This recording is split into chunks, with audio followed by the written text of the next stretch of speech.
ओम श्री परमात्मने नमः।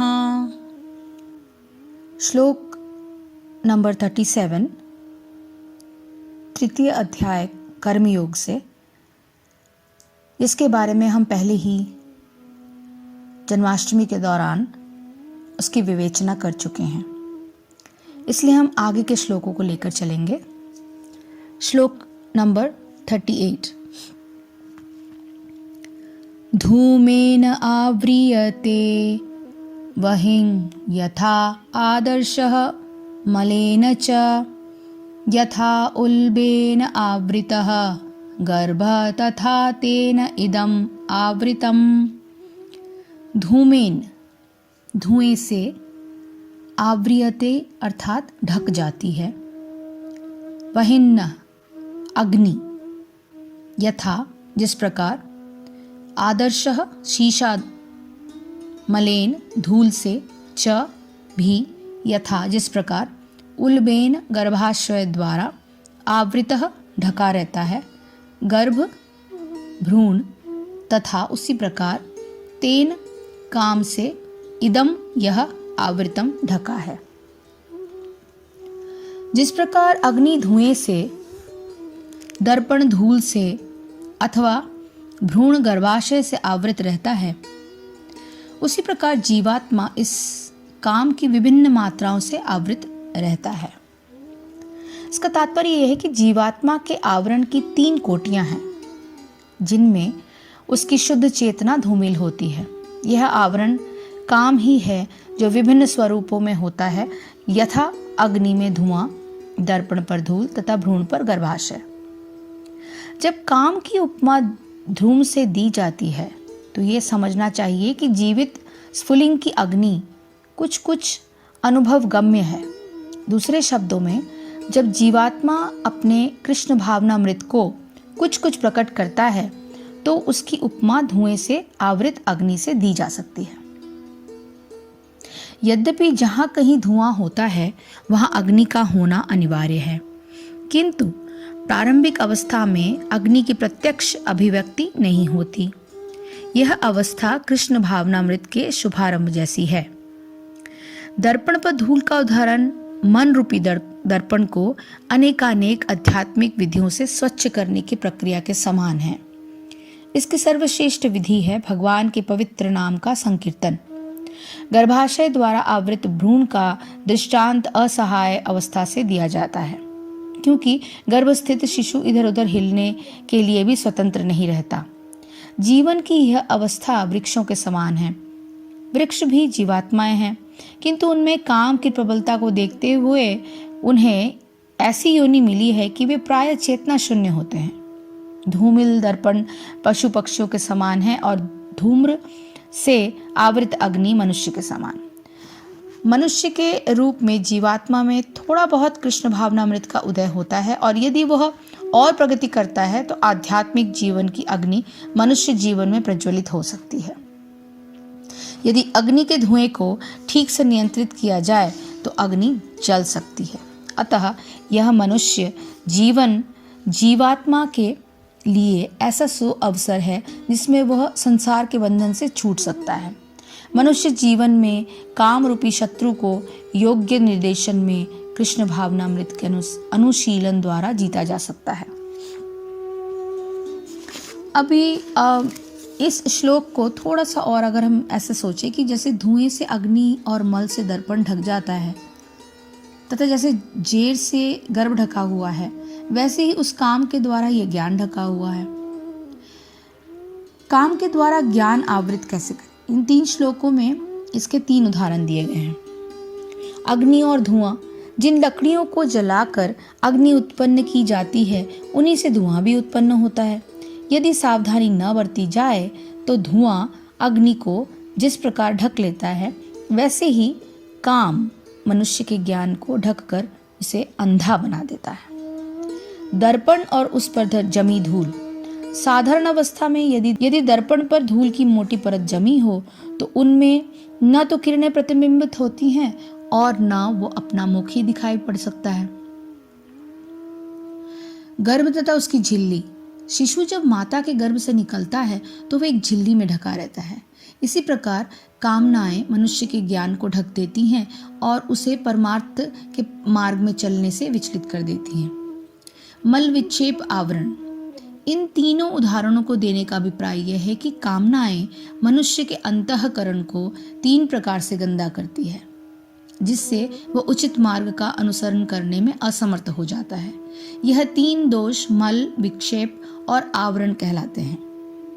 निरंतर पाप वासनाओं के कारण अंतःकरण में राग और द्वेष का मैल उसी प्रकार जमा हो जाता है जिस प्रकार सफाई न करने से दर्पण पर मैल जम जाता है। यही अंतःकरण का मल रूपी दोष है। दूसरा दोष विक्षेप है। जिस प्रकार धुआं अपनी चंचलता से अग्नि को और चारों ओर से घेर लेता है और उसी प्रकाश को बाहर नहीं निकलने देता, उसी प्रकार कामनाएं अंतःकरण को इतना चंचल कर देती हैं कि उसमें ज्ञान शक्ति का प्रकाश नहीं हो पाता। क्योंकि ज्ञान के प्रकाश के लिए एकाग्रता आवश्यक है और चंचलता बाधक है। तीसरा दोष आवरण कहलाता है। यह आवरण जब निद्रा, आलस्य और प्रमाद के रूप में अंतःकरण को प्रभावित करता है तो उसमें ज्ञान के प्रकाश को उसी प्रकार उदय नहीं होने देता जिस प्रकार जब तक झिल्ली काट नहीं दी जाए तब तक शिशु बाहर नहीं आ पाता। यह कामनाएं ही मनुष्य के अंतःकरण में इन 3 प्रकार के दोषों को उत्पन्न करती है जिसमें मनुष्य का विवेक भ्रष्ट हो जाता है। संबंध, कभी कभी मनुष्य सोचता है कि यदि कामनाओं को पूरा कर लिया जाए तो शायद उससे मनुष्य का मन अंत में शांत हो जाए। इस भाव का निराकरण करते हुए भगवान अगले श्लोकों में इसकी व्याख्या करते हैं। आवृतम ज्ञानम एतेन ज्ञानिनः नित्यवैरिणा कामरूपेण कौन्तेय दुष्पुरेण अनलेन च। आवृतम यानी ढका हुआ, ज्ञानम शुद्ध चेतना, एतेन यानी इससे, ज्ञानिनः ज्ञाता का, नित्य वैरिणा नित्य शत्रु द्वारा, काम रूपेण काम के रूप में, कौन्तेय हे कुंती पुत्र, दुष्पुरेण कभी भी तुष्ट न होने वाली, अनलेन अग्नि द्वारा, च यानी भी। इस प्रकार ज्ञान में जीवात्मा की शुद्ध चेतना उससे काम रूपी नित्य शत्रु से ढकी रहती है जो कभी भी तुष्ट नहीं होता और अग्नि के समान जलता रहता है। इसका तात्पर्य यह है कि मनुस्मृति में कहा गया है कि कितना भी विषय भोग क्यों न किया जाए, काम की तृप्ति कभी भी नहीं होती। जिस प्रकार के निरंतर ईंधन डालने से अग्नि कभी नहीं बुझती। भौतिक जगत में समस्त कार्यकलापों का केंद्र बिंदु मैथुन यानी काम सुख है।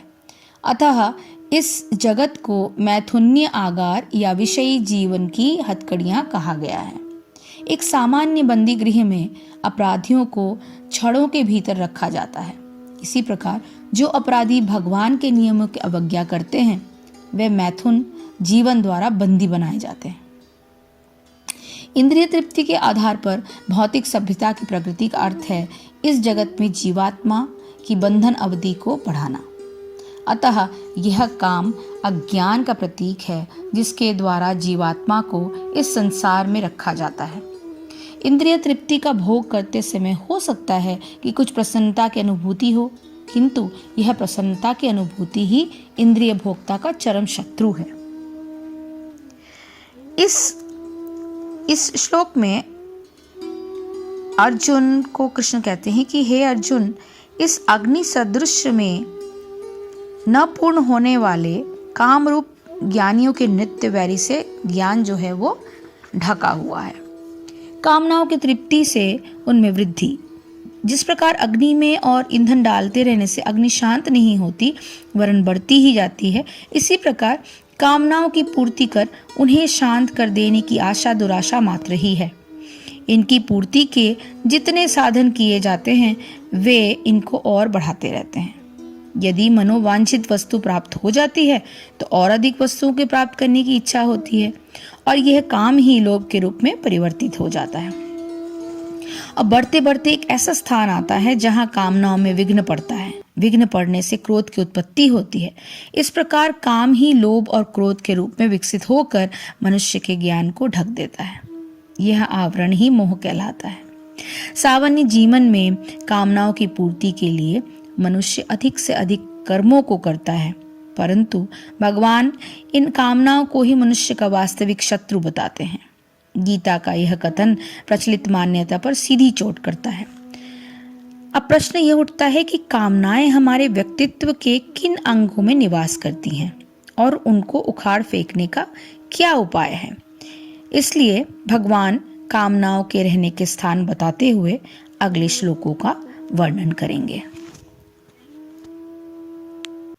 हरे कृष्ण कृष्ण कृष्ण हरे हरे, हरे राम राम राम हरे हरे। जय श्री कृष्ण, जय गुरुदेव।